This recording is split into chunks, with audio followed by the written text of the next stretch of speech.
각 복음서는 그 전체의 약 40% 정도를 그 내용 전체 중에서 40% 정도를 예수님의 그 생애의 마지막 주에 할애합니다. 예수님이 33년 동안 사셨던 것을 우리가 생각해 봤을 때에 그 많은 내용들은 생략한 다음에 이 마지막 한 주에 40%를 이렇게 할애한다라는 것은 큰 그 한 마지막 주가 의미를 가지고 있기 때문이겠죠. 이 십자가 사건은 그렇기 때문에 기독교 신앙의 어떤 한 부분이나 기본 정도에 해당하는 것이 아니라 기독교의 신앙의 전부라고 해도 과언이 아닙니다. 기독교 신앙은 십자가가 없는 기독교 신앙은 없다라고 이야기를 할 수 있겠죠. 그래서 예수님의 십자가 사건은 고난 주간에만 묵상해야 하는 것이 아니라 기독교 신앙의 핵심이고 가장 중심이고 우리의 신앙함의 그 뼈대이며 원동력이라고 할 수 있습니다. 1년 내내 아니 평생에 우리 믿음이 그 십자가에 뿌리 내려야 한다라는 것이죠. 우리의 신앙인의 그 DNA에 깊숙이 있어야 되는 것이 바로 이 십자가 사건이라는 것입니다. 오늘 본문에서 그려지는 예수님의 그 십자가 고난 이야기는 자세히 이렇게 묵상하는 가운데 알게 되는 것이 예수님의 그 이 마지막 그 순환을 당하시는 그 십자가 사건은 줄곧 수동태로 묘사되고 있다라는 것을 이렇게 보게 됐습니다. 그래서 우리 오늘 말씀을 수동태 승리라는 제목으로 여러분하고 은혜를 나누기를 원합니다. 빌라도의 선고 이후 예수님은 즉시 로마 군인들의 손에 넘겨집니다. 겟세마네 동산에서 적극적으로 자신을 내어주신 그 다음에는 철저히 수동적으로 끌려가고 넘겨지고 계시는 것을 우리가 보게 됩니다. 군인들이 예수님을 무리와 격리해서 브라이 도리온이라는 뜰 안, 은밀한 장소로 끌고 들어갑니다. 오직 군인들이 정한 법칙만이 작동하고 그들에 의해 완벽하게 통제되는 그 폐쇄적 그 공간에 들어가게 됩니다. 예수님을 끌고 들어간 군인들은 소속 대원 전체를 이제 불러내죠. 철저하게 그들의 룰에 따라서 모든 것들을 진행하게 되고 예수님은 그들의 룰에 수동적으로 끌려가서 모든 고초와 또 수치를 당하게 됩니다. 폭력을 즐겨했던 로마 군인들에게 이 십자가형은 놓칠 수 없는 오락거리였죠. 민중재판에서 예수님은 유대인의 왕으로 낙인 찍히십니다. 유대인의 왕을 희롱할 재미난 기회를 마다할 군인들은 없었습니다. 필요한 소품들은 즉석에서 급조되죠. 먼저 예수님께 자색 옷을 입힙니다.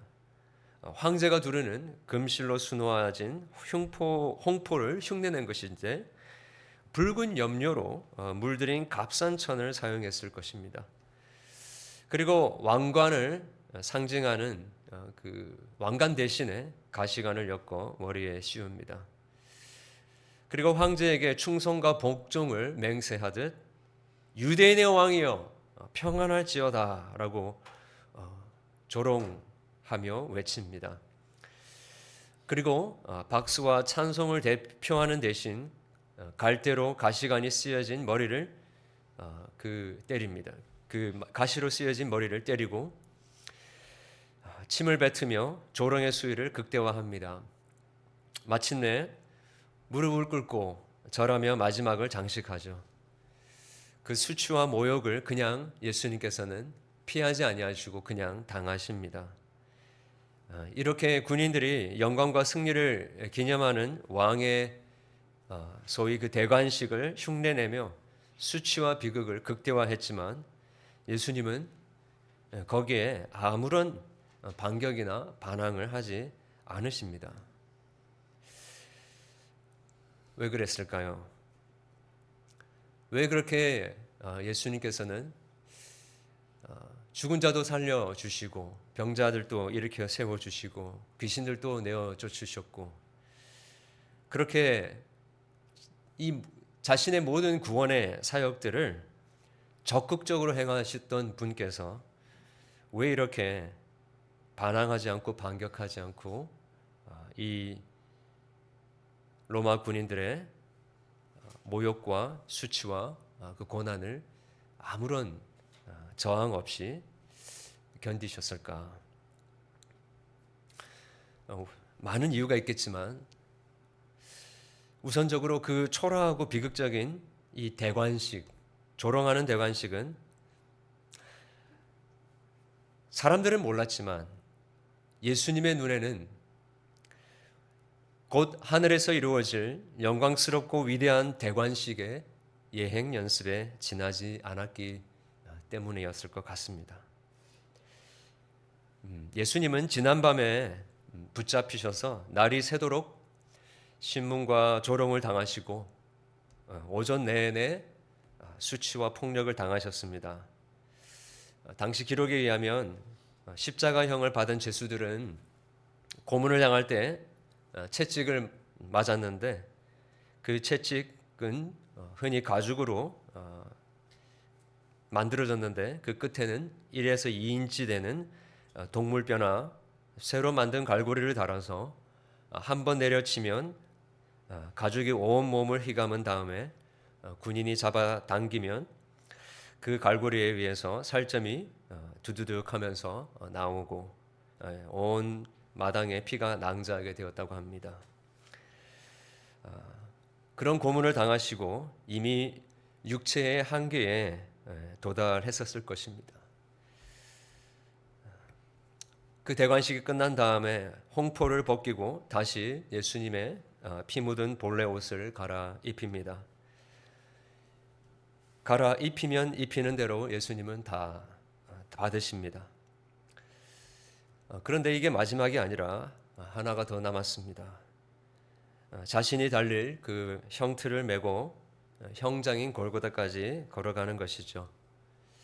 십자가에 못 박으려고 예수님을 골고다로 우리 오늘 본문에 보니까 끌고 갔다고 합니다.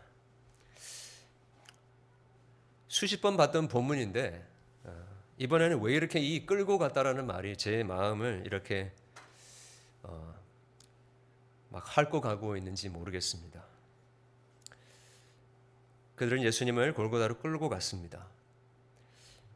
십자가의 기둥은 미리 십자가 처형장에 있었고 그 가로 나무 빔만 제수들이 짊어지고 가게 되어 있어서 그 나무를 지고 예수님께서 가셨습니다. 그런데 예수님은 모진 고문과 폭력의 형틀을 질 기력이 소진된 상태였습니다. 그때 로마 군인은 마구잡이식으로 지나가는 그 행인 하나를 억지로 끌어와 대신 지게 합니다. 21절 보니까 마침 알렉산더와 루포의 아버지인 구레네 사람 시몬이 시골로부터 와서 지나가는데 그들이 그를 억지로 같이 가게 하여 예수의 십자가를 지우고라고 했습니다. 그리고 22절에 보니까 또 그들이 예수를 끌고 골고다라 하는 곳에 이르렀다라고 합니다.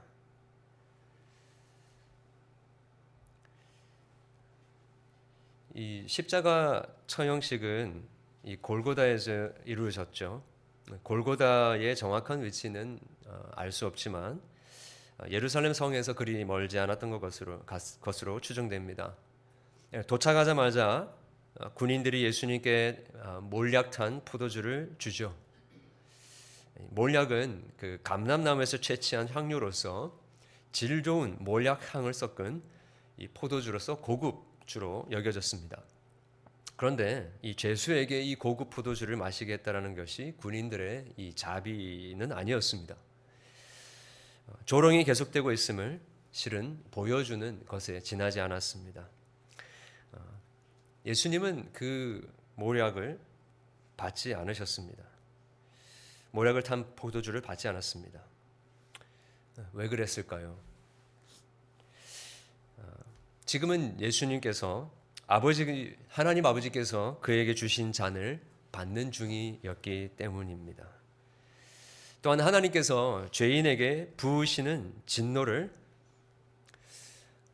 그 몰약을 탄 포도주를 마심으로 말미암아 그 고통을 감해주는 그 포도주를 마심으로 말미암아 그 고통을 조금 적게 느끼려고 하신 것이 아니라 빠짐없이 그 죄인에게 하나님께서 부으시는 그 진노를 하나도 빠짐없이 뼛속 깊숙이 모두 다 체휼하기를 원하셨기 때문에 그 몰약을 탄 포도주를 마시지 않으셨습니다. 수동적으로 보이는 것 같지만 거기에는 하나님의 예수님의 그 적극적인 저항과 또 죽음의 그 방식을 지키고자 하는 굳건한 예수님의 그 신념이 보였던 것입니다. 군인들이 예수님을 십자가에 못 박은 후 옷을 벗겨 서로 가지려고 제비를 뽑습니다. 두 번째 옷 벗김을 당하죠. 군인들이 옷을 제비 뽑은 것은 시편 22편의 메아리였습니다. 대적 앞에 무기력한 모습을 상징하지만 하나님을 향한 온전한 그 의탁을 동시에 보여주는 것이기도 했습니다. 군인들은 유대인의 왕이라는 제패를 썼습니다. 예수님의 그 죄명을 알리는 글귀였는데 조롱의 칭호였죠. 예수님의 십자가 좌우편에 두 강도도 십자가에 못 박힙니다. 하나님의 아들 메시아 예수가 십자가에 달려 전시되는 것 같습니다.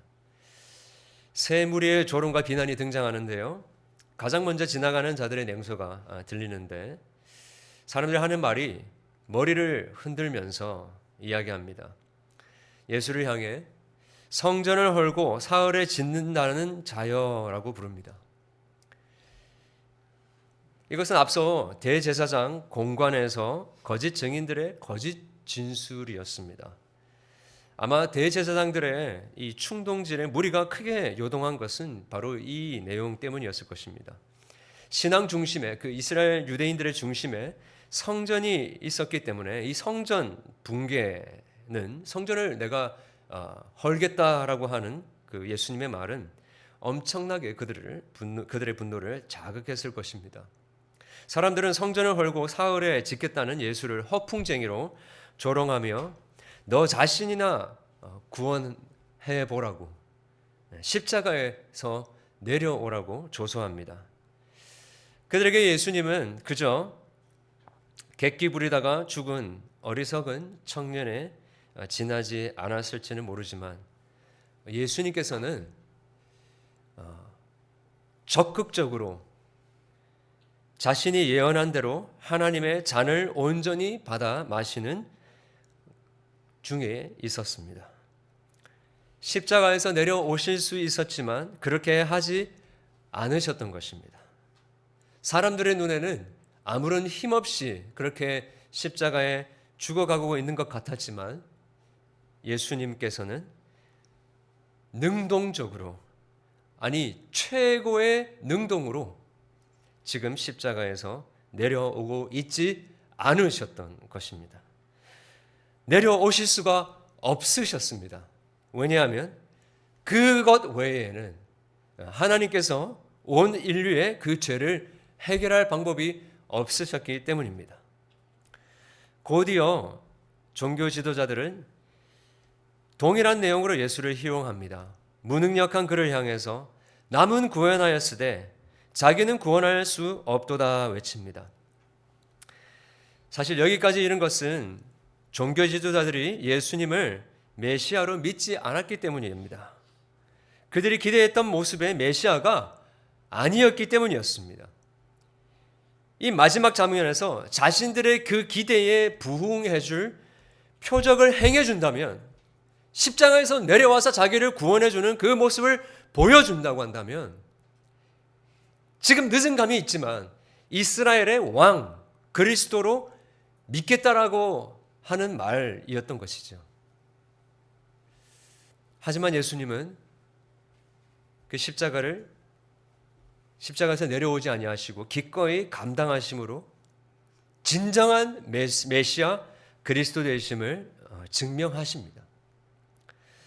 마지막 조롱과 비방은 충격적이게도 가장 가까이 있는 좌우편 강도들로부터 나옵니다. 그들 역시 행인과 종교 지도자들의 말을 듣고 비방의 대열에 동참합니다. 불행하게도 운명의 끝자락에서 그들이 들었던 말은 거짓된 비방이었습니다. 이 마가복음을 적은 마가는 철저히 비방과 조롱의 주제에 초점을 두고 이 이야기를 진행해 가고 있습니다. 그런데 누가는 이 부분에서 다른 이야기를 들려줍니다. 두 강도 중 하나의 믿음과 그에 대한 예수의 반응을 소개합니다. 누가가 그렇게 다르게 들려주고 있습니다. 그런데 우리가 알게 되는 것은 이 수동적인 고난당함은, 예수님의 고난당함은 이 세상에서 보여줄 수 있는 최고의 적극적인 행동이었다라는 것입니다. 예수님께서 당하신 모든 고난은 억지로 당한 것이 아니라 자발적으로, 의도적으로 감당하셨던 것입니다.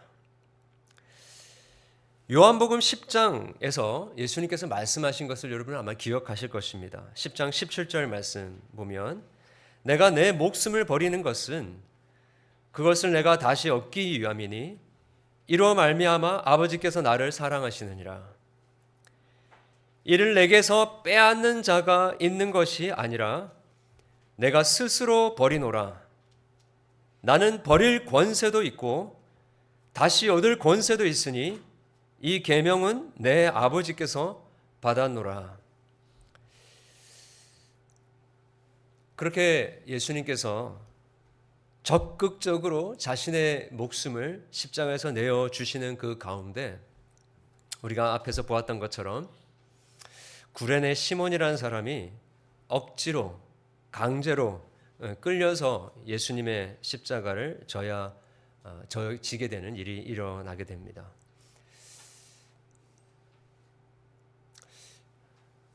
지나가던 행인에 불과했던 그가 제자들에게, 다른 예수님의 제자들은 다 도망가고 없는 그 상황 가운데서 제자들에게 요청되어졌던 그 십자가를 그가 지고 따라가게 됩니다. 이 구레네 시몬이 억지로 진 십자가였는데, 그런데 참 놀라운 것은 그가 그렇게 억지로 진 십자가 덕분에 예수님의 십자가 사건의 주요 목격자, 예수님의 그 십자가를 지고 가시는 그 현장을 가장 가까이에서 지켜본 목격자 중에 하나가 되었습니다. 그리고 그가 이 마가복음을 적은 마가가 그를 알렉산더의 루포의 아버지로 소개하고 있는데 그 이유가 특별히 있습니다. 이 마가의 복음을 받고 읽고 있는 그 대상자가 이 로마의 교회였는데, 훗날 그 시몬의 가족이 이 초대 교회에 널리 알려진 참 유명한 일꾼이었다라는 것을 우리가 로마서 16장 말씀을 통해서 알게 됩니다. 이 알렉산더는 나오지 않지만 이 루포는 로마 교회의 기둥과 같은 그러한 일들을 감당했던 자였습니다. 그의 아버지가 바로 이 시몬이었던 것, 구레네 시몬이었던 것이죠. 그가 억지로 진 그 십자가가 결국에 그로 하여금 예수님께서 십자가를 지신 그 의도를 제일 먼저 가장 깊이 느끼게 했던 것입니다. 우리 기독교의 교회의 역사 속에서도 이 십자가가 비록 그들이 원해서 지지는 않았다 할지라도 그 십자가를 예수님과 함께 지었을 때에 그 십자가가 생명의 통로임을 깨닫게 된 사건들이 여럿 있었습니다. 여러분 혹시 억지로 십자가를 지게 되신 분들은 없으십니까? 여러분 예수님께서 실은 억지로 십자가를 지신 것은 아닙니다. 자발적으로 십자가를 지신 것이지만 겉으로 봤을 때에는 억지로 끌려가는 것처럼 보였었습니다. 그 예수님의 그 십자가 지시는 그 사건을 통하여서 하나님의 모든 진노가 그에게 부어지고 하나님께서는 이제 그를 믿는 자마다 그를 믿고 의지하는 자에게 하나님께서는 죄 사함과 구원의 은혜를 베풀어 주시는 은총을 베풀어 주시게 됐던 것입니다. 그렇다고 한다면 하나님께서 우리로 하여금 이제는 십자가와는 상관없이 정말 모든 것들이 형통하고 하는 일들마다 잘 되어지는 삶을 살게 하실 것 같은데 하나님께서는 그렇게 하시지 아니하시고 왜 그러신지 우리에게 의도된 일이 상황이든 의도되지 않았던 상황이든 예수 그리스도의 이름을 때문에 고난을 받든 애매하게 고난을 받든 주님을 믿고 따라가는 자들에게는 예수님을 처음 믿었을 때에는 기대하지 않았고 상상하지 못했던 그런 여러 가지 고난과 아픔을 예수님을 따라가는 신자들에게 허락하신다라는 거죠. 근데 그게 때로는 참 우리에게 이해가 되지 않습니다. 왜 하나님 우리에게는 이 십자가를 지게 하십니까?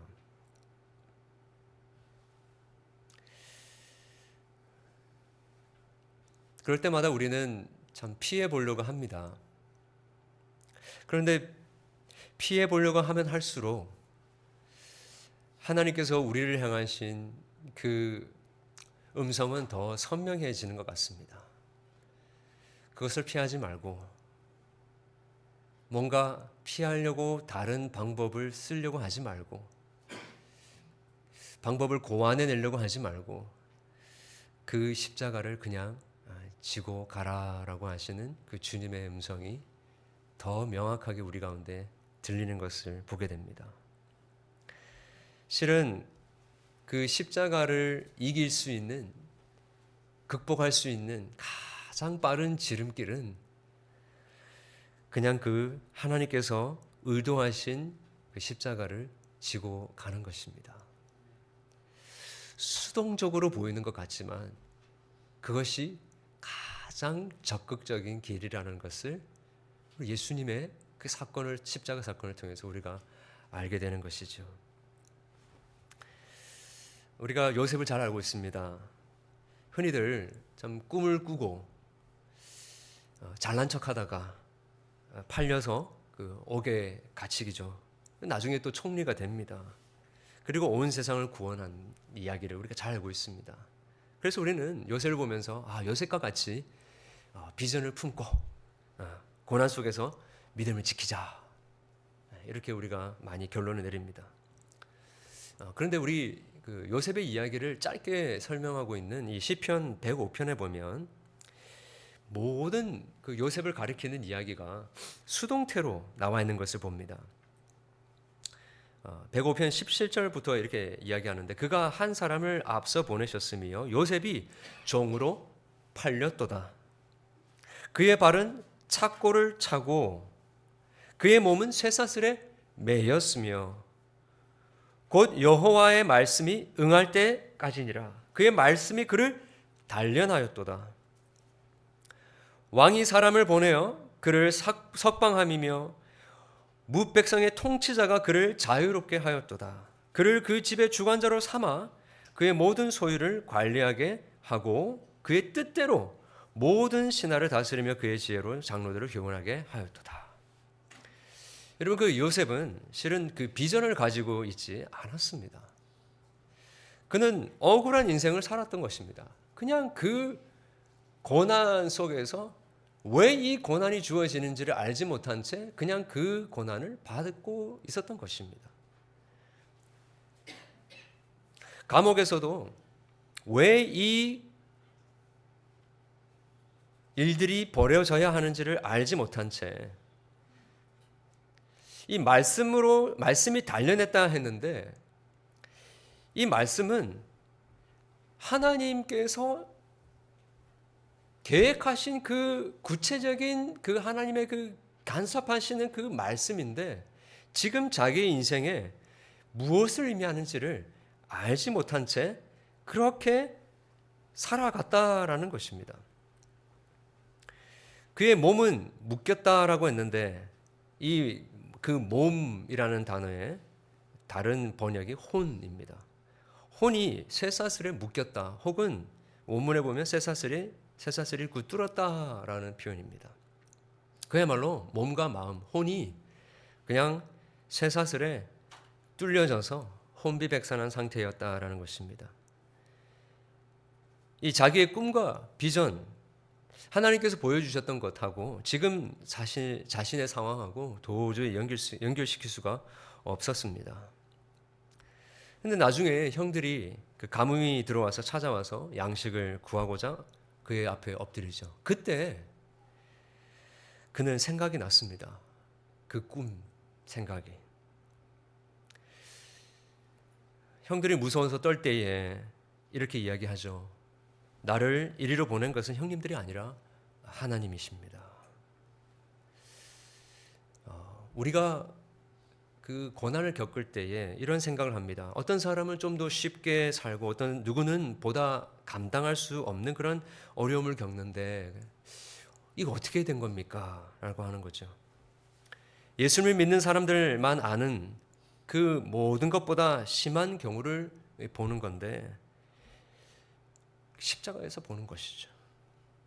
예수님은 하나님이신데 외면당하고 조롱당하고 고난당하고 죽으시는 것입니다. 이것을 히브리서 5장에서 이렇게 이야기합니다. 그가 아들이면서도 반드시 고난으로 순종함을 배워서 온전하게 되셨은즉 자기의 순종하는 모든 자에게 영원한 구원의 근원이 되셨도다. 하나님이셨던 그분도 하나님의 아들이시면서도 고난으로 순종함으로 배워 온전하게 되셨다라고 이야기하는 거죠. 그 순종으로 온전케 되심으로 말미암아 영원한 구원을 얻게 되었다라고 한다면, 우리도 역시, 예수님을 믿는 우리도 역시 주님과 같이 이 고난에 순종함으로 말미암아 온전케 되어지는 것들을 배워야 한다라는 것입니다. 이 배워야 한다라는 말이 좀 어떻게 보면 어떤 분들에게는 좀 너무 답답하고 무책임하고 짜증나는 말일 수도 있겠습니다. 그런데 예수님도 그 고난을 통해 순종을 배움으로 말미암아 온전케 되셨습니다.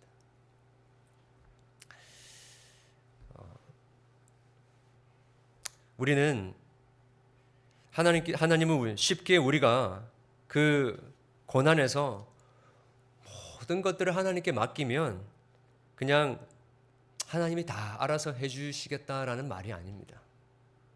하나님께서 우리에게 고난을 허락해 주실 때에는 그 고난을 통해서 우리를 훈련하기를 원하신다라는 것입니다. 물론 우리가 그 고난을 대할 때에 하나님께 지혜를 구해야 하고 또 이 고난에서 벗어나기 위하여서 어떤 여러 가지 해결책을 찾아야 할 것입니다.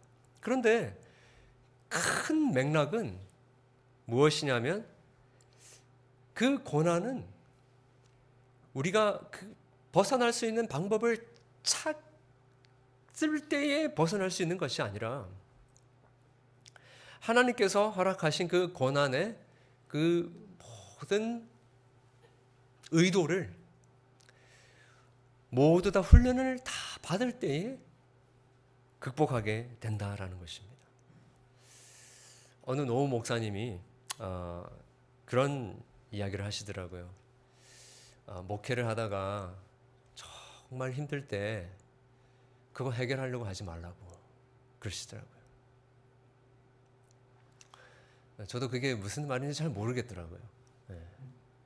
그런데 이렇게 목회를 해보니까 이렇게 하고 저렇게 어떤 방법을 취하면 그게 해결될 것 같았는데 그렇게 방법을 취하면 취할수록 더 상황은 악화되는 것을 경험하게 되더라고요. 이거를 조정하면 여기서 더 붉어지고 저거를 조정하면 또 거기서 또 다른 것들이 해결되죠. 마치 상처난 것을 이렇게 더 이렇게 해하면 더 그 상처가 더 깊어지는 것처럼 더 넓어지는 것처럼 하나님께서는 그 아픔이 있고 그 고난이 있을 때 문제가 있을 때 그것을 해결하려고 하기보다는 물론 그때그때 우리가 지혜를 구해야 되겠지만 전체적으로는 그 고난이 우리에게 의도한 바를 그대로 받아들이는 것. 어떤 문제가 있었을 때 그 문제를 해결하려고 하는 것이 아니라 그 문제를 통하여서 우리로 하여금 깨닫게 하시고자 하시고 또 아프면 아픈 것들을 아파하는 것이 하나님의 그 고난을 주신 목적이다라는 것입니다. 십자가를 주신 이유다라는 것입니다.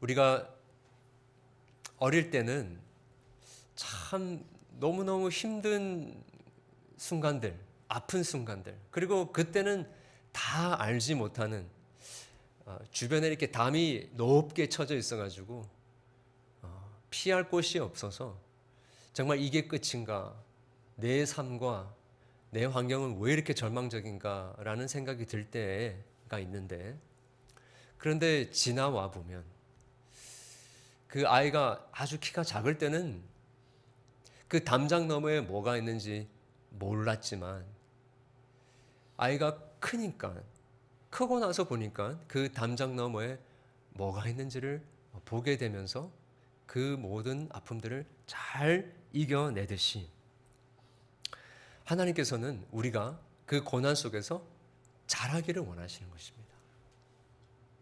성장하기를 원하신다는 것이죠. 그런데 그게 시간이 걸린다는 것입니다. 오늘 이렇게 말씀을 전하러 이렇게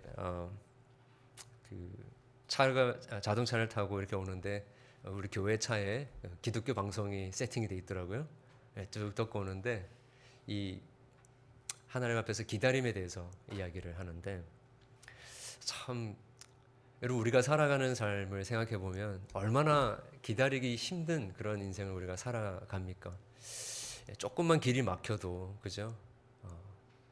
빨린 길을 좀 찾아가고 싶어서 요리 갔다가 저리 갔다가 이렇게 찾아보기도 하고 정말 우리 자녀들이 변화되지 않는 거 보면서 너무 답답해요. 네. 정말 왜 이렇게 우리 인내심을 테스트하는 그런 일들이 참 많지 않습니까, 그죠? 근데 하나님께서는 기다리라라고 하시는 것이죠. 돌아가려고 하지 말고 어떤 지름길을 찾으려고 하지 말고 수동적으로 끌려가라라고 이야기하시는 것이죠. 근데 그 수동적으로 끌려가는 그 길이 가장 빠른 지름길이다라고 말씀하시는 것입니다. 돌아가는 것 같고, 아니 이제는 갈 길이 없는 것 같고 모든 것이 중단된 것 같지만 사실 이 성도들에게 이 그 끌려감은 우리를 변화시키고 우리를 성장시키고 우리를 성숙하게 하시는 하나님의 가장 빠른 지름길인 것입니다. 좋은 말씀에만 아멘 하는 것보다도 이런 말씀에 우리가 또 아멘 할 수 있어야 될 것 같아요. 환난과 고통과 고난이 있을 때 여러분 참 어쩔 때는 우리 인생이 종이 한 조각같이 너무나 연약하구나라고 느낄 때가 있지 않습니까? 이 종이같이 연약한 인간이 험난한 이 세상의 비바람과 폭풍을 견딜 수 있는 유일한 방법은 한 가지밖에 없습니다. 반석 대신 예수님께 꼭 붙들려 있는 것입니다. 그 십자가를 이길 수 있는 유일한 방법은 그 십자가를 지고 가신 예수님께 꼭 붙들려서 그분과 함께 십자가를 지는 것 외에는 없습니다.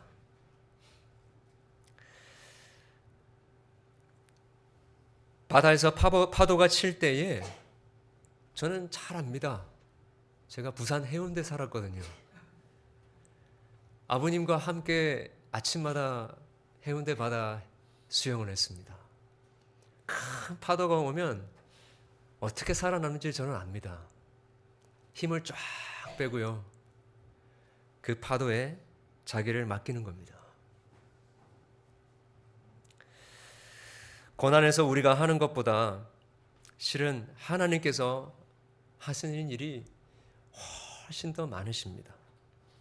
우리는 하나님께서 우리에게 허락해 주신 그 십자가 학교, 그 고난의 학교에서 그냥 성실히 그 학교에 참석만 하면 됩니다. 그러면 하나님께서는 우리도 모르는 사이에 그 십자가를 지고 이겨나갈 수 있는 성숙한 신자로, 힘 있는 주님의 자녀로 빚어가시는 것입니다.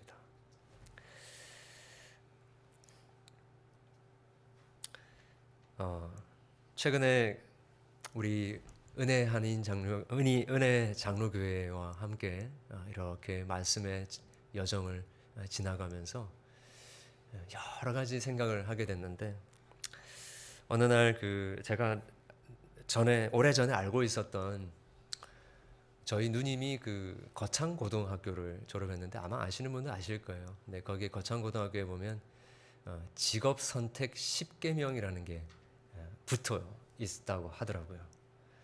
근데 그거를 다시 찾아서 이렇게 보게 됐는데 뭐 이런 내용입니다. 뭐 월급이 적은 쪽으로 택하여 가라. 너가 원하는 곳이 아니라 너를 필요로 하는 곳을 가라. 승진의 기회가 거의 없는 쪽을 택해라. 네. 모든 것이 갖추어진 곳을 피하고 처음부터 시작해야 하는 황무지를 택해라. 앞을 다투어 모여드는 곳은 절대 가지 마라. 아무도 가지 않는 곳을 가라. 장래성이 전혀 없다고 생각되는 곳으로 가라. 사회적 존경 같은 건 바라볼 수 없는 곳으로 가라. 한가운데 가지 말고 가장자리로 가라. 부모나 아내나 약혼자나 결사 반대하는 곳이면 틀림없다. 의심치 말고 가라. 그런데요, 마지막 10계명이 제 마음을 훅 치고 들어왔는데 하나님 앞에 눈물로 기도할 수밖에 없었어요. 이렇게 사역의 길을 가야 되는 거구나. 10계명이 뭐냐면요, 왕관이 아니라 단두대가 기다리는 곳으로 가라. 여러분, 누군들 십자가를 안 피하고 싶겠습니까? 그렇죠? 그런데 그 십자가가 있는 그곳이, 단두대가 있는 그곳이 예수님을 가장 잘 느끼고 경험하고 주님과 가장 친밀하게 거할 수 있는 곳이라는 거죠. 우리가 하루하루 살아갈 때도 이 마음으로 우리가 살아갈 수 있기를 바라요.